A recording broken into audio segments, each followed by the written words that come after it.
Why, good morning, everyone, or whenever you see this video, whatever time that it may be. Good morning, good evening, whatever it is. Anyway, this is Cheyenne, Wyoming, urban gardener, Debbie, and going to go through and give you a garden tour in late August. And that is just some of the sunflowers that have bloomed. They happen to always be a little bit later here in Cheyenne, Wyoming, because of our temperatures being so much cooler than everywhere else, even though our temperatures for the past 3 months have been very high in comparison with what they have been in the past. So we've been not over 100, but we have been in the 90s and 80s and upper 70s a couple of the days, but mostly for the upper 80s and 90. And I think today is supposed to be one of those days when it gets to about 88 degrees. So anyway, without further ado, we're going to go through and give you a late August garden tour and some of the harvesting that's coming in and vegetables and things like that. You're looking at now the pumpkin patch. And as you remember, we do have the large pumpkin, which is still getting color on it. It is now getting into some various shades of orange with just spotting so far. If I was to go ahead and harvest this pumpkin, which is already ready, it would go ahead and finish up turning orange in the house. Most people don't realize that if you cut a pumpkin, it will go ahead and turn orange, no matter really at what stage that you go ahead and harvest it, as long as the rind on the outside is hard. I did have to harvest some last season that were not quite ready because we had a snowstorm surprise around September the 11th, somewhere around in there, and I'll have to look back in my records to see what day it was exactly. But anyway, I had to end up harvesting my pumpkins early, and there was quite a few of them that were still green, and they did turn orange in the house. So I didn't have any problems with that. I didn't lose any to rot or anything like that. They just went ahead and turned orange, and the seeds inside were mature because those are the seeds that I still saved for the next following season, which is this season, and the pumpkin that you're seeing right now. So we didn't have any cross-pollination or anything last season either. Otherwise, you would have seen some very strange things on these vines. Now, I did pull a yellow straightneck squash out of this pumpkin area, and I had thought that I had planted all jack-o'-lanterns in here, that they were all jack-o'-lantern pumpkins, but turns out that I probably mixed in, for some reason, a yellow straightneck squash. And what it was is that we ended up having that hailstorm, everything got destroyed, and I had to replant. So I used plants that were ones that I had left out of the seeds that I had started in trays. So I'd had a whole bunch of trays that were sitting out here, and there were a few of them in there that were squash and were labeled jack-o'-lantern, but probably got mixed in with having a little yellow straightneck. And I did have 3 zucchini that were in here as well, from 3 dark zucchini plants that I had left over in those same seed starters. So those are in the back, so I definitely know what those are because I've pulled several zucchini off of them, and that's exactly what I planted back there. But I was a little bit surprised by the yellow straightneck squash, and it's over here in this corner, the little bit of a light colored leaf that you can see in comparison with the jack-o'-lantern leaves, which are very dark. That is the squash plant over there, the yellow straightneck squash. So they haven't cross-pollinated or anything. It just I had a yellow straightneck squash pop up, and I think there's another one coming on right now. It hasn't been very prolific in comparison with the others because this is more of a shaded area over here. In fact, I'm a little bit surprised that the jack-o'-lanterns have done as well as they have, considering that it has become more shaded. Last season, I had cut some limbs off of this tree that you see in the background. And that had really brightened up the area. But that tree in this past year has put on new growth. You can see the canopy up above, and it really shades out a lot of the area over here. So I'm surprised that I'm having as much blooms as I'm having on my flowers, and the jack-o'-lantern is doing as well as it is because it is just so shaded over here. But it does get sunlight later in the morning around 11 o'clock. Right now it's around 8. So at about 11 o'clock it gets very, very bright and sunny over here. So that's probably why that it's doing okay. And I'm still surprised that I planted 3 butternut squash over here in this section, which doesn't really get any more sun than just some dappling of sun throughout the day. And these squash plants are doing wonderfully as well. They were planted very late in the season. I didn't get these in until July at some point, and they're doing extremely well considering they're blooming, and they do have squash on them. And it ended up being two of them are bush varieties of butternut, and then one is a standard variety of butternut, and this all came out of the same butternut squash. It was an organic butternut squash that I picked up at the store and I saved the seeds out of, and it turned out being a mixture of both. So I suspect that in the farms where they have large amounts of these butternut squash available, they just plant both and they end up cross-pollinating. So either way, we'll end up with butternut, and I'll like both of them, so doesn't matter. Anyway, everything is looking really good over here. That is the north section of the house over here that you see, and we still have that zucchini that's going really strong over here. Let me go ahead and get out to this area.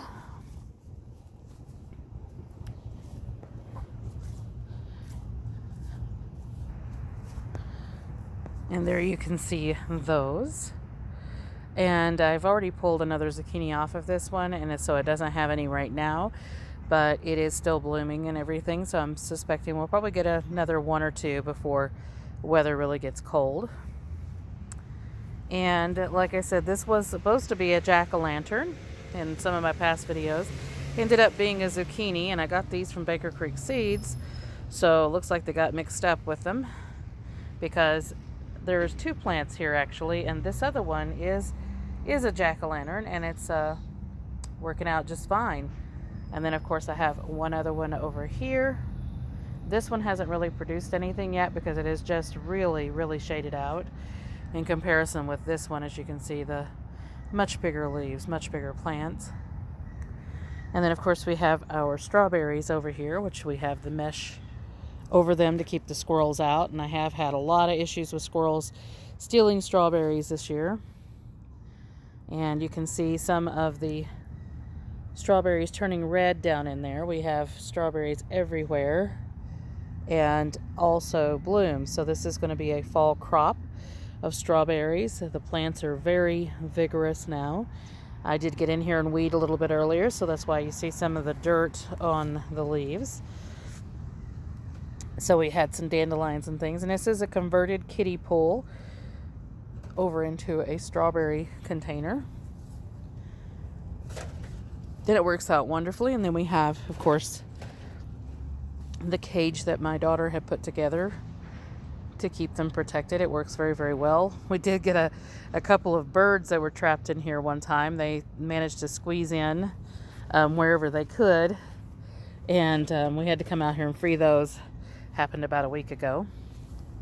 So anyway, looking great, doing really well over here on the north end, and I didn't expect much, so I'm happy to get anything in that we can. I've got a lot of weeding to do. We've had some rain. We had rain yesterday, and there's just, even though this is all mulched, we're having a lot, and also has landscape fabric, the black weave landscape fabric, that you can see peeking out here and there because we have a lot of wind and it just kind of blows it off. But anyway, lots of weeds in here and lots of tree roots that keep suckering up, so I have to get in here and clean all of this out. It was all really nice and clean on last video, and now it's back looking in a mess, so I have to get in here and clean it all out. Rhubarb is still doing very nicely, and I have cut a few off of it. I'm going to try to make some strawberry rhubarb jam, I think. I've got 10 pounds of strawberries still to work up, and it's just so much produce is coming in. Yesterday I pickled eggs in beet juice, so I have eggs and beet juice I did yesterday. I had greens that I did the day before, and I have peach jam that we did a few days ago. And so I have so much produce to have to work up that I'm not having enough time in the day to get it all done, so I'm having to space it out. So I'm hoping that I get to everything before stuff starts ruining. That happens to me sometimes, that I'll have things go bad. I try my best not to because I don't want to waste anything. But anyway, we're back looking at the jack-o'-lantern. As you can see, the plant is now completely massive. It's starting to go out the walkway now. Now, last season, the jack-o'-lantern that I had got to about 75 feet long. And I did not let this one do that this year.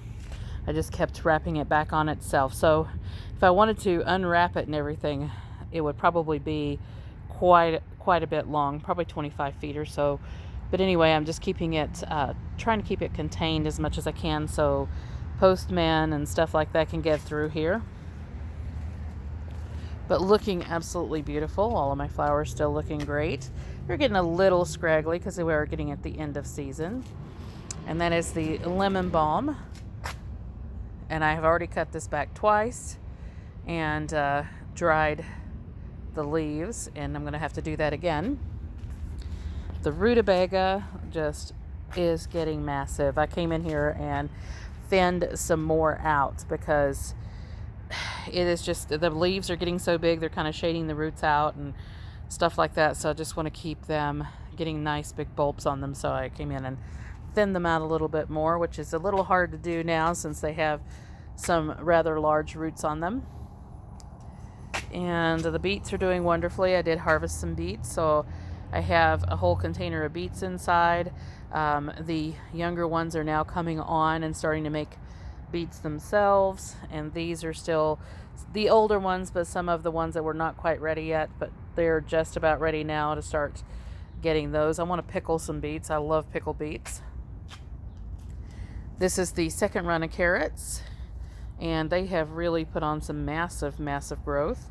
So they are starting to make carrots now. I think I see one peeking out right there, if you can see the carrots.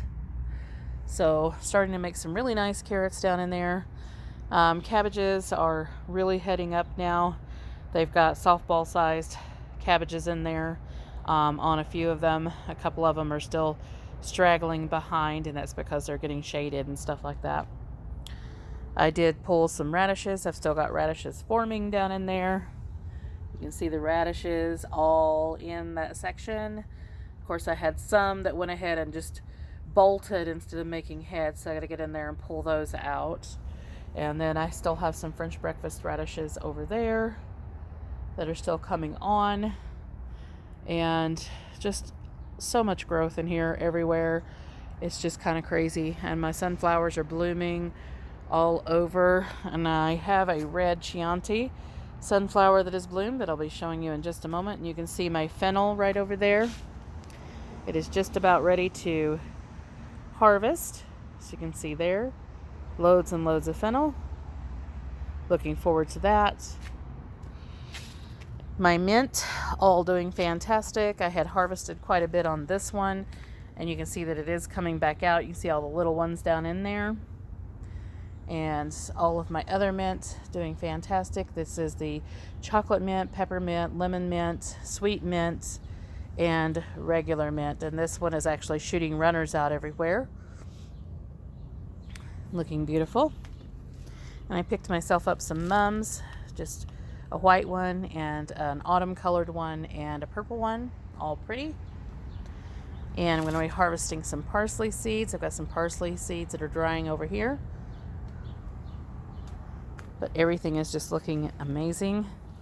Kohlrabi, I don't know if I'm going to get any kohlrabi or not. It is heading up, but it's just still straggling way behind. And I just, I'm going to have to research some more methods on doing kohlrabi, because I picked up some kohlrabi at the farmer's market, and it just was enormous kohlrabi, and they make mine look like nothing. So I don't know. I'm going to have to research that a little bit more, especially in this area. And of course, I've got the beets here in the front. I've pulled a few that were ready and still waiting on the other ones to catch up. And I've got a couple of my mustard plants, because it's been so hot, that have bolted. So I'm going to have to get in there and harvest that mustard out and probably plant some more. And my turnip greens are just amazing. Getting ready to harvest those. I harvested a lot of the kale, so you don't see the really big leaves anymore. But I've got loads and loads of leaves that are coming on. So I'll be harvesting that soon as well. Anyway, if this kohlrabi doesn't end up doing anything, I'll just harvest the leaves off of it and add it to my mixed greens of the kale and the mustard and the turnip greens, and I still have collards. So we've got so much still going on here in the garden. And you can see one of my rutabagas down in there. You can see that massive, massive head. And the cabbages. You see those softball-sized heads in there. And we have our second run of broccoli coming on. The broccoli is now heading up. So we've got that going on in here. Another cabbage here. And of course this is in front of the fennel.